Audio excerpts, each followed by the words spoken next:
Richard Southern joins us now for the day's business news. Many of us are eyeing the end of this pandemic, but there's a troubling warning that a large number of businesses could still go under before this is all over, Richard. Yeah, you got it. The Canadian Chamber of Commerce, Erica, the latest group to come out today and warn about a potential wave of bankruptcies. It says, as you say, the pandemic's starting to wane, the economy's starting to reopen, the patios are going to open at midnight tonight. But the Chamber of Commerce says many businesses are still in deep trouble, particularly those in the so-called high-contact industries, like, for example, the bars and restaurants. Chamber of Commerce calling on the federal government now to extend the Canada Emergency Wage Subsidy and the rent subsidy into next spring. Those two programs are set to slowly taper off over the summer and end by September.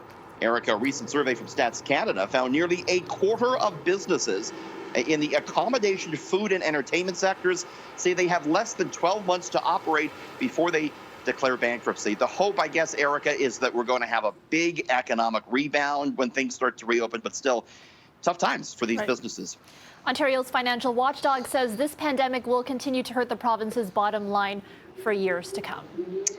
Yeah, the Ford government has pledged to balance the budget by the year 2030, but the Independent Financial Accountability Office coming out today and saying that that's unlikely, not without some big spending cuts. The fiscal watchdog says the province's economy will rebound over the next 2 years, but it's unlikely the government will reach its balanced books goal. The FAO said the last budget in the spring didn't provide details on how the province would achieve the required $17.8 billion in cost savings to balance the books. In order to achieve this goal, the FAO says the government would have to cut spending to the tune of $1,200 per Ontarian. NDP leader Andrea Horwath today said it was, quote, alarming that $17.8 billion in cuts are required to balance the books. There is plenty of red ink on Bay Street and on Queen's Park these days, Erica, to go around for sure.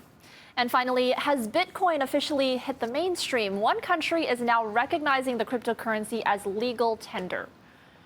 Pretty interesting. El Salvador, the Central American company, now accepting Bitcoin as legal tender. So you go to El Salvador, you're going to see Bitcoin, the items in the store priced in Bitcoin as well as the local fiat currency. And, many Bitcoin proponents have long said that the digital coin is a viable alternative to those fiat currencies. So it'll be all eyes on El Salvador to see if they actually make it work or not. El Salvador's case certainly will be watched as an example for perhaps other countries. Bitcoin well off its high of the other month of 64,000, Erica, but it did move higher on that news today.